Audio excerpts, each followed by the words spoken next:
السلام علیکم ورحمۃ اللہ وبرکاتہ۔ امید ہے آپ سب خیریت سے ہوں گے، ایمان اور صحت کی بہترین حالت میں ہوں گے۔ آج ہم ایک ایسے ذکر کے بارے میں بات کریں گے کہ جس سے بروز قیامت ہم عذاب سے بچ سکتے ہیں۔ حضرت عبداللہ بن عمر بن عاص رضی اللہ تعالی عنہما سے روایت ہے کہ حضرت محمد صلی اللہ علیہ وآلہ وسلم نے ارشاد فرمایا کہ اللہ تعالیٰ میری امت میں سے ایک شخص کو بروز قیامت تمام مخلوقات کے سامنے پیش کریں گے اور اس کے سامنے 99 یعنی 99 رجسٹر گناہوں کے کھول کر رکھ دیں گے۔ ہر رجسٹر تا حد نظر طویل ہوگا۔ پھر پوچھیں گے کہ ان گناہوں میں سے تم کسی کا انکار کرتے ہو؟ کیا میرے کرامن کاتبین نے تجھ پر کوئی ظلم تو نہیں کیا؟ تو وہ بندہ اس کے جواب میں کہے گا کہ نہیں یا رب۔ پھر اللہ تعالیٰ دوبارہ اس سے پوچھیں گے کہ کیا تجھے کوئی عذر معذرت کرنی ہے؟ تو وہ اس کے جواب میں کہے گا نہیں یا رب۔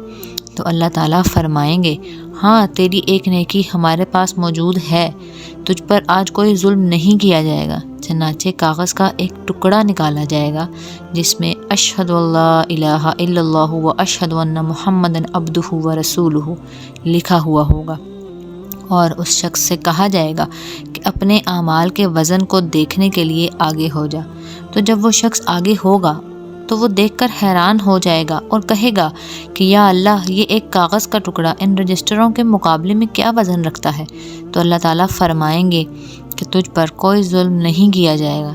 چنانچہ وہ تمام رجسٹر ہلکے ہو جائیں گے اور وہ کاغذ کا پرزہ بھاری ہو جائے گا، کیونکہ اللہ تعالیٰ کے نام کے مقابلے میں کوئی شے وزنی نہیں ہو سکتی۔ یعنی اس شخص کی کلمہ شہادت، جس کو ہم کلمہ دوم بھی کہتے ہیں، اس کلمے کو پڑھنے کی وجہ سے مغفرت ہو جائے گی۔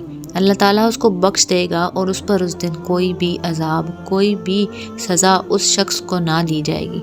اللہ پاک مجھے اور آپ سب کو پڑھنے کی اور اس پر عمل کرنے کی توفیق عطا فرمائے، ہمیں دین پر صحیح سے چلنے کی توفیق عطا فرمائے اور ہمیں ہمارے نبی کے طریقے پر عمل کرنے کی توفیق عطا فرمائے۔